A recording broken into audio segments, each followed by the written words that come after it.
Jemaat Tuhan, Salam. Salam. Yang disebut sebagai persembahan itu apa-apa saja, Bapak Mama? Uang, ya. Kita memberi persembahan dalam bentuk uang. Lalu juga hasil kebun, hasil sawah, hasil ternak yang sulung dari yang dilahirkan dipersembahkan bagi Tuhan. Kemudian waktu kita itu juga bisa disebut atau dijadikan sebagai persembahan. Lalu tenaga kita juga diberikan sebagai persembahan, ya. Kalau ada kerja-kerja bakti di gereja misalnya, kita datang dan kita bilang, kami bawa diri kami dengan seluruh keberadaan kami bekerja dalam kegiatan ini sebagai bentuk penghormatan bagi Tuhan. Lalu juga anak bisa dijadikan sebagai persembahan dalam kisah Hana yang berdoa meminta keturunan. Dia bernasar bahwa saat anak itu diberikan dan dia dilahirkan, dia akan dijadikan sebagai persembahan dalam rumah Tuhan. Macam-macam, Bapak Mama. Kita bisa menyebutkan segala sesuatu yang kita berikan bagi hormat dan kemuliaan nama Tuhan itu sebagai persembahan. Dalam tema persembahan, kualitas atau kuantitas itu pertanyaan. Maka dari dua bacaan kita ini muncul dua juga pertanyaan dari masing-masing bacaan. Pada bacaan yang pertama dari Injil Lukas 21 muncul pertanyaan, kenapa janda itu memberikan seluruh nafkahnya sebagai persembahan? Kalau Yesus menyebut 2 peser yang dia berikan itu adalah seluruh nafkahnya, Bapak Mama, kalau dia sebut seluruh nafkah, itu artinya selain itu tidak ada. Dia bekerja, itu yang dia dapat, dan itu dijadikan sebagai persembahan. Yesus menyebut dia kasih itu sebagai seluruh nafkahnya menjadi persembahan. Maka bagaimana kehidupan dia setelah dia taruh seluruh nafkah itu dalam kotak menjadi persembahan bagi Allah? Lalu pertanyaan yang kedua dari kitab Tawarik, ya, kenapa segala sesuatu yang kita beri sebagai persembahan, seperti yang sudah kita sebut di awal tadi, apa-apa saja persembahan itu, kenapa segala sesuatu yang kita sebut sebagai persembahan itu harus dipersembahkan dengan sukarela, dengan tulus hati? Kenapa, Bapak? Dua bacaan kita menyebut persembahan di sini, ya, uang dan juga harta benda. Mari kita perhatikan dua alur cerita dari dua bacaan ini. Pada bacaan yang pertama, saudara perhatikan dalam cerita tentang persembahan si janda miskin. Semua orang terlibat dalam memberikan persembahan, ya, semua orang yang hadir dalam peribadahan, dalam penyembahan hari itu, semua terlibat memberikan persembahan. Siapapun dia, apapun latar belakang, status sosial, ekonomi, setiap orang terlibat dalam memberikan persembahan. Bukan hanya orang-orang kaya yang memasukkan persembahan mereka ke dalam peti persembahan, tetapi juga orang miskin, janda. Semua orang memberi persembahan. Itu catatan pertama, Mama. Tidak ada yang tidak memberi persembahan. Pada ayat yang ketiga, Injil Lukas menulis, orang-orang kaya memberi dari kelimpahan, dan yang miskin, dalam hal ini disebutkan ibu janda, dia beri dari kekurangan. Lalu pada bacaan yang kedua dari kitab Tawarik, saudara perhatikan di situ dari kitab Tawarik, sebenarnya dia satu rangkaian, Bapak Mama, tapi kita hanya ambil, bukan kita, majelis sinode hanya menetapkan hanya beberapa ayat untuk direnungkan sebagai bagian dari doa ucapan syukur Daud. karena mereka mengumpulkan persembahan untuk pembangunan bait Allah. Pada bacaan yang kedua itu, perhatikan di situ, persembahan yang diberikan untuk mendukung pekerjaan pembangunan bait Allah itu persembahan semua umat tanpa kecuali. Raja beri persembahannya, lalu kepala-kepala suku, kepala-kepala pasukan, kepala yang memimpin pekerjaan, semua rakyat, semua orang memberikan persembahan tanpa kecuali. Lalu tertulis dalam pertama Tawarik 29 ayat 9, bangsa itu bersuka cita karena kerelaan hati mereka saat mereka kasih persembahan untuk membangun bait Allah. Jadi apa yang ada pada mereka, kalau mereka punya, datang dan jadikan itu sebagai persembahan. Pelajaran apa yang kita dapat, saudara-saudari yang terkasih dalam Kristus? Kita belajar bahwa memberi persembahan itu bukan pilihan. Memberi persembahan itu kewajiban semua orang percaya. Memberi persembahan tidak boleh didasarkan pada pemahaman siapa kaya silakan Anda memberi persembahan, dan siapa miskin jangan memberi persembahan karena beli makan pun kau tidak sanggup. Tidak demikian. Kalau itu yang menjadi dasar pemikiran saat kita memberi persembahan, maka kita sedang buat persembahan itu menjadi pilihan. Pemberian persembahan bagi hormat dan kemuliaan nama Tuhan bukan pilihan. Memberikan persembahan bagi hormat dan kemuliaan nama Tuhan itu kewajiban semua orang percaya. Akta iman bahwa Tuhan sudah beri, maka dari yang Tuhan beri, saya beri sebagai persembahan bagi pekerjaan Tuhan. Kenapa persembahan bukan pilihan? Kenapa dia menjadi kewajiban? Saudara buka kitab Tawarik 1 ayat 29, saya minta satu orang. Silakan Anda baca ayat 14 dari bacaan kita pertama Tawarik 29. Ayat 14 silakan. Sebab siapakah aku ini dan siapakah bangsaku, sehingga kami mampu memberikan persembahan sukarela seperti ini. Sebab daripada mula segala-galanya dan dari tanganmu sendirilah persembahan yang kami berikan kepada. Terima kasih Kakak Indri. Dan salah seorang lagi, silakan membaca ayat yang ke-16. Ya Tuhan, Allah kami, segala kelimpahan bahan-bahan yang kami sediakan ini untuk mendirikan bagimu rumah bagi namamu yang kudus adalah dari tanganmu sendiri dan tunanglah segala-galanya. Terima kasih Mama Nana. Maka kalau persembahan itu bukan pilihan dan dia menjadi kewajiban, itu karena segala sesuatu yang kita punyai dalam hidup ini, apapun itu pemberian Allah, milik Allah, datangnya dari Allah. Sehingga ketika kita memberikan persembahan, kita sedang mengikrarkan sebuah keyakinan iman bahwa tanpa Engkau Tuhan, saya tidak bisa berbuat apa-apa. Dan tanpa Engkau Tuhan, saya bukan siapa-siapa. Tanpa semua pemberian.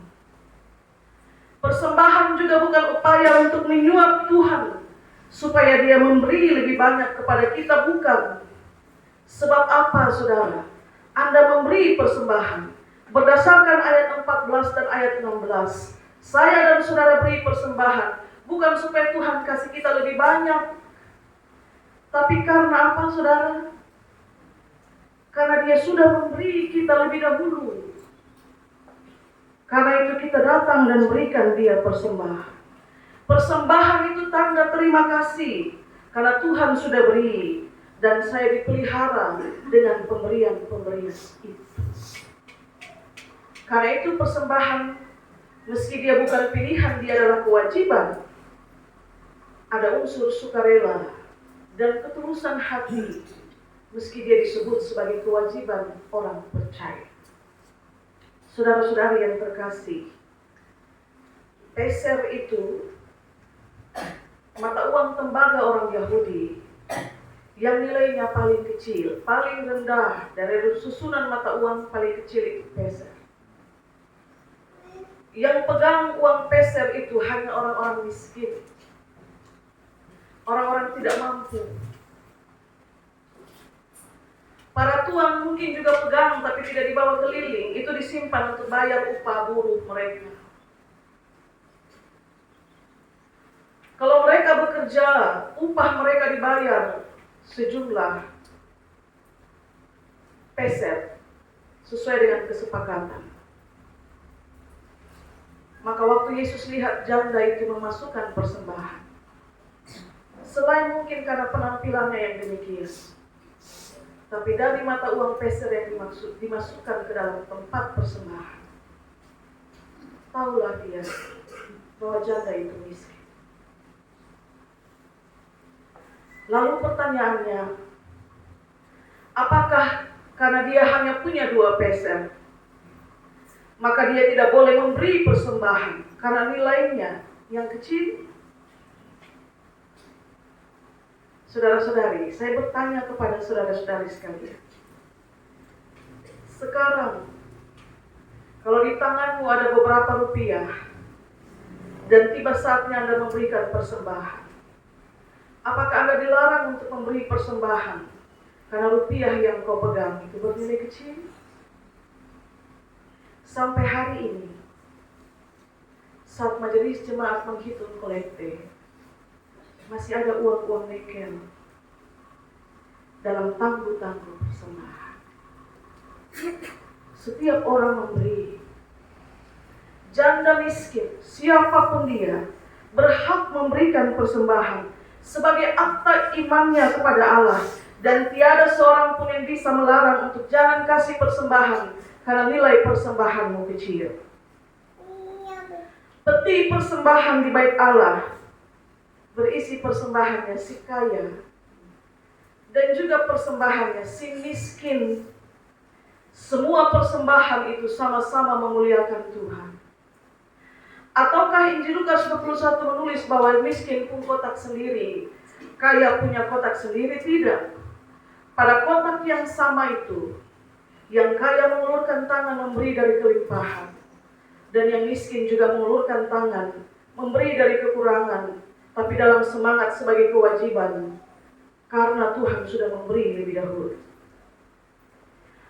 Maka kalau kita bawa itu dalam pergumulan pembangunan gereja kita sekarang, Bapak Mama, saudara ingat, pekerjaan renovasi atau pembangunan gereja kita itu datang dari persembahan, bukan hanya persembahannya si kaya, tapi persembahannya si miskin juga ada di situ. Pada setiap material yang dipakai untuk pekerjaan pembangunan, di dalamnya ada doa si kaya dan juga doa si miskin dalam bentuk persembahan. Kalau pekerjaan itu selesai, ya, dan kita semua kembali ke sana, ke rumah kita, rumah yang sesungguhnya, yang boleh masuk ke dalamnya untuk beribadah, bukan hanya dia yang kasih persembahan, mungkin bunyinya juta atau ratusan ribu, tapi dia yang setiap bulan isi kartu 70.000, yang diawali dengan doa. Setiap bulan dari kekurangannya dia mendukung pekerjaan milik Tuhan. Semua sama-sama diperkenankan untuk masuk ke sana dan beribadahlah kepada Tuhanmu. Sebab dalam seluruh bagian rumah itu ada persembahan. Dan ada persembahan saudaramu yang mungkin diberikan lebih dari apa yang dia terima dari Tuhan. Ada persembahan kita semua. Kewajiban setiap orang percaya. Karena itu pekerjaan Tuhan. Bapak Mama, saudara-saudari yang terkasih. Lalu kenapa harus diberi dengan sukarela? Hati orang siapa yang tahu, ya? Pepatah bilang dalamnya laut dapat diukur, tapi dalamnya hati siapa yang tahu? Tuhan yang tahu. Kenapa harus diberikan dengan sukarela? Mari membaca sekali lagi pada Tawarik 29 ayat yang ke-17. Silakan satu orang bapak membaca ayat 17.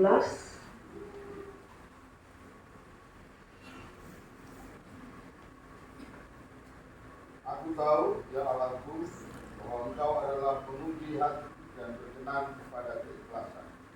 Maka aku pun mempersembahkan semuanya itu dengan sukarela dan tulus ikhlas. Dan sekarang umatmu yang hadir di sini telah kulihat memberikan persembahan sukarela kepadamu dengan sukacita. Terima kasih Bapak Rere. Kenapa harus dengan sukarela dan tulus ikhlas, Bapak Mama? Karena Allah itu penguji hati. Dan Dia hanya berkenan pada keikhlasan dan kerelaan hati. Allah penguji hati itu, Dia memberkati engkau dengan jumlah yang sekian. Tapi ada saat Dia mendorongmu untuk mendukung suatu pekerjaannya. Dan di situ engkau harus memberi. Dalam pertimbanganmu, saya punya keperluan ini dan itu. Kalau saya beri sekian, bagaimana kebutuhan saya? Dia menguji hatimu dalam hal yang demikian.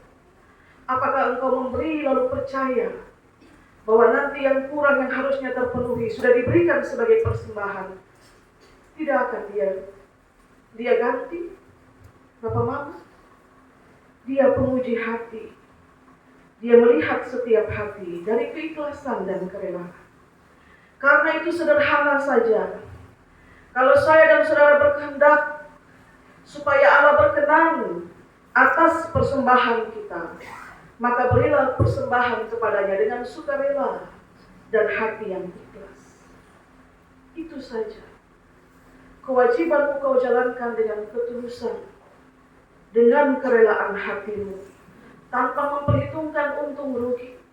Sebab kalaupun engkau berkekurangan, masakan Allah yang Maha Kuasa tidak akan memelihara hidupmu dan keluarga saat engkau mendukung pekerjaan. Jangan pernah terbersit sedikit pun dalam hatimu ketidakikhlasan, apalagi ketidakrelaan saat engkau memberikan persembahan. Maka sekarang tibalah saatnya kita menjawab pertanyaan paling pertama di awal khotbah ini. Kenapa janda itu beri seluruh penghasilannya sebagai persembahan? Kalau Yesus sebut 2 peser itu seluruh penghasilannya, bagaimana kehidupannya setelah dia taruh seluruh penghasilan itu sebagai persembahan bagi Tuhan? Karena janda itu dalam kerendahannya dan mungkin juga dalam kemiskinannya, dia tahu bahwa persembahan itu ternyata bukan soal kuantitas, tapi persembahan itu soal kualitas, soal nilai, soal mutu. 2 peser yang dia punya itu, dia yakini menjadi persembahan yang berkenan bagi Tuhan, yang berkualitas, karena dia beri sudah dengan tulus hati. Karena itu Bapak Mama, mohon maaf, mungkin ini kasuistik, tapi jangan pernah kasih masuk amplop kosong dalam kotak persembahan. Jangan Bapak Mama, saudara-saudara. Lalu Anda bilang bahwa dalam seluruh amplop kosong itu terisi seluruh hidupku, diriku, keberadaanku. Kita memberi karena Tuhan sudah memberi. Persembahan dirimu sebagai persembahan yang berkenan bagi Tuhan. Waktumu, tenagamu itu hal lain. Tidak bisa dituangkan dalam sebuah amplop. Kalau kita beri sesuatu yang kosong, kita sedang menyatakan bahwa Tuhan tidak kasih saya apa-apa. Maka saya datang dengan tangan kosong. Bahkan jika ternyata seluruh nafkahmu harus berkurang sebab habis sebagai persembahan. Pertanyaan untuk kita semua, siapa di antara kita yang bisa menebak cara Tuhan pelihara hidup umatnya yang didapati hatinya tulus dan ikhlas saat memberi? Siapa bisa tebak cara Tuhan pelihara kita? Bahkan janda di Sarfat, dia menggerutu, satu kali kelola ini tepung habis sudah, saya dan anakku akan mati. Tapi ketika dia mempersembahkan persembahan bagi Tuhan, bagi Nabi Tuhan, dengan tulus ikhlas, setelah itu baru dia dan anaknya makan yang sisa. Apa kata Elia kepadanya? Sampai hujan turun kembali, engkau dan anakmu tidak akan pernah berkekurangan. Sampai nanti berkat itu datang, kau dan seisi rumahmu tidak akan kekurangan. Sampai nanti seluruh tenagamu kau habiskan untuk bekerja, tapi apa yang sudah kau simpan ini sudah kau beri sebagian untuk persembahan. Saya akan memelihara engkau dan seisi rumah. Siapa bisa tahu cara Tuhan menghadirkan makanan di rumah ibu janda waktu dia sudah kasih seluruh nafkahnya? Siapa bisa tahu cara Tuhan menghadirkan minyak untuk dia di rumahnya, atau bahkan memberikan dia tubuh yang sehat, yang sudah datang kepada Tuhan dengan hati yang tulus dan ikhlas untuk kasih persembahan. Puji-pujian itu juga persembahan. Kita lupa satu, puji-pujian itu juga persembahan. Bernyanyilah dengan tulus dan ikhlas, dengan penuh kerelaan. Memang ada waktu yang harus dikorbankan untuk berlatih. Dan kalau sudah berikhtiar untuk menjadikan ini sebagai persembahan, Anda juga harus berkorban waktu untuk berlatih, untuk belajar bersama. Lalu datang pada harinya, bernyanyi bagi Tuhan, persembahkan persembahanmu bagi hormat dan kemuliaan. Maka sekarang saudara-saudari, persembahan itu kualitas atau kuantitas? Selamat menjawab. Tuhan berkati kita dengan firman-Nya. Amin.